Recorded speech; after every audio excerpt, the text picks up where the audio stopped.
अंकिता और विनय एक ही कॉलेज में पढ़ते थे। दोनों के एक कॉमन फ्रेंड ने उनकी मुलाकात करवाई थी। पूरा ग्रुप साथ में घूमते फिरते खाते पीते रहते थे। पर अंकिता और विनय की नज़दीकियां बढ़ने लगी। देखते ही देखते उनको एक दूसरे से प्यार हो गया। अब वो दोनों अकेले वक्त बिताने लगे। भाग में घूमना, साथ में मूवी देखने जाना, साथ में पढ़ना व हर चीज़ एक साथ ही करते थे। देखते ही देखते कॉलेज खत्म हो गया और उनका मिलना भी कम हो गया। एक बार अंकिता और विनय दोनों एक समुद्र किनारे बैठे थे। अंकिता ने विनय से कहा, अब तो हमारी कॉलेज भी खत्म हो गई है, अब हम एक दूसरे के साथ वक्त कैसे बिताएंगे, और अब जल्द ही मेरे घर वाले मेरी शादी करवा देंगे। विनय ने उसका हाथ पकड़ते हुए कहा कि अंकिता तुम चिंता मत करो, मैंने एक दो कंपनी में अप्लाई कर दिया है, बस कुछ ही दिनों में मैं अच्छी नौकरी पर लग जाऊंगा, फिर हम अपने अपने घर में बता देंगे। 2 हफ्ते बाद ही विनय को अच्छी कंपनी में नौकरी मिल गई, जैसे कि उन्होंने तय किया था। उन्होंने अपने अपने घर पे बता दिया। विनय की माँ तो मान गई, पर उसके पिताजी नहीं मान रहे थे। और यहाँ अंकिता के घर वालों ने तो साफ साफ इनकार ही कर दिया था।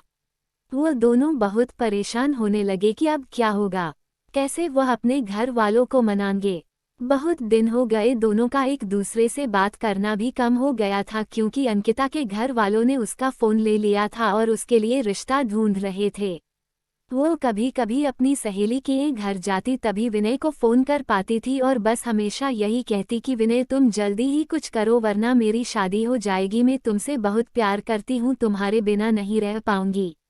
विनय भी उससे हमेशा आश्वासन देता था, पर उससे भी नहीं समझ रहा था कि वह क्या करे, कैसे अपने घर वालों को मनाए। यही सोचते सोचते वक्त बीतते जा रहा था। दोनों बहुत परेशान रहने लगे। विनय घर पे न कुछ खाता था न ही बात करता था, बस पूरा दिन शांत शांत रहता था। ये देखकर उसकी माँ से रहा नहीं गया और उसने अपने पति को समझाया कि मुझे मेरे बेटी की खुशी से बढ़कर कुछ नहीं है, और अब अगर उसकी शादी होगी तो अंकिता से ही होगी, आप कल ही उसके घर जाके उसके माँ बाप से बात करो।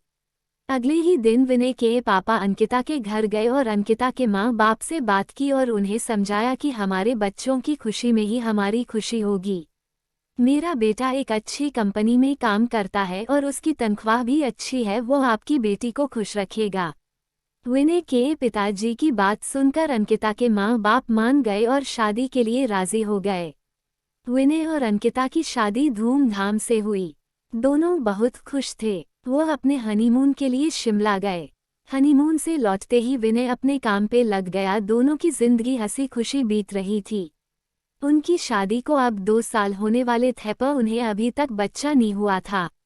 घर वाले रिश्तेदार सब लोग अंकिता से हमेशा यही सवाल पूछते थे कि खुशखबरी कभी दे रही हो, पर वो हमेशा मुस्कुराकर बात टाल देती थी।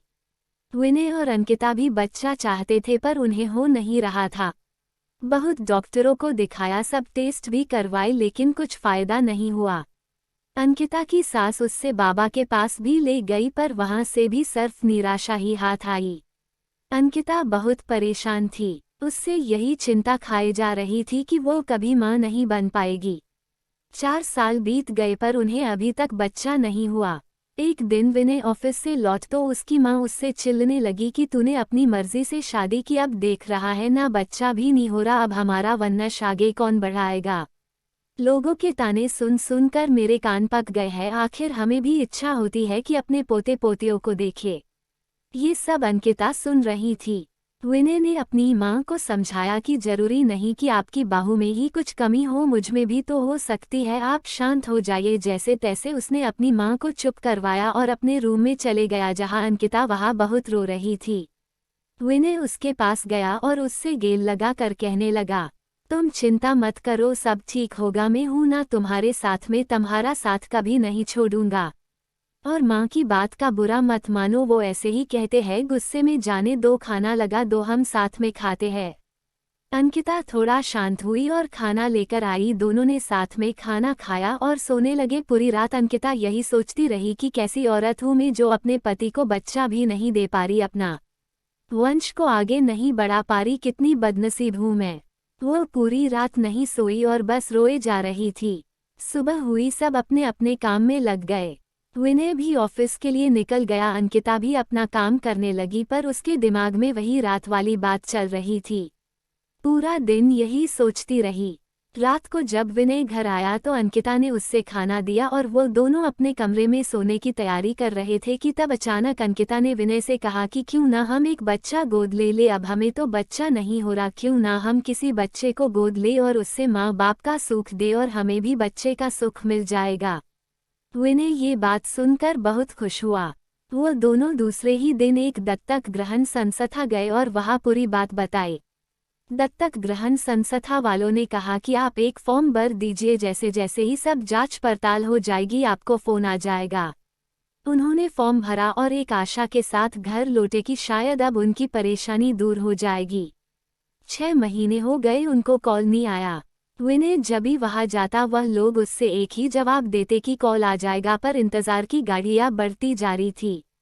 अब अंकिता हिम्मत हार चुकी थी, वो पूरी तरह से टूट चुकी थी। विनय भी आखिर कितना उसको समझा पाता, दोनों थक चुके थे। उन्हें अभी कोई उम्मीद ही नहीं रही थी कि वह कभी माँ बाप बन पाएंगे। पर विनय ने अंकिता का साथ और कोशिश करना नहीं छोड़ा। वह हर 2 दिन में संस्था जाता था। इंतजार करते करते 8 महीने हो गए थे और एक दिन अचानक विनय को कॉल आता है कि आप दत्तक ग्रहण संस्था में आ जाए, आपके लिए एक खुश खबर है। उसने तुरंत अंकिता को फोन करके दत्तक ग्रहण संस्था आने के लिए कहा। दोनों वहां पहुंचे तो उन्हें पता चला कि उनको एक बेटी गोद दी जा रही है, जो कि सिर्फ 5 महीने की है। विनय और अंकिता की खुशी का ठिकाना नहीं रहा। विनय तो खुशी के मारे वही नाचने लगा। वो दोनों उस बच्ची को लेकर घर आए। विनय की मां ने उनका पूजा की थाली से स्वागत किया। उन्होंने उसका नाम किरण रखा, जैसे वो उनकी जिंदगी में आशा की किरण हो। वो सब बहुत खुश थे, आखिर उन्हें अपनी बेटी जो मिल गई थी और वह अच्छे से खुशहाल जिंदगी जीने लगे।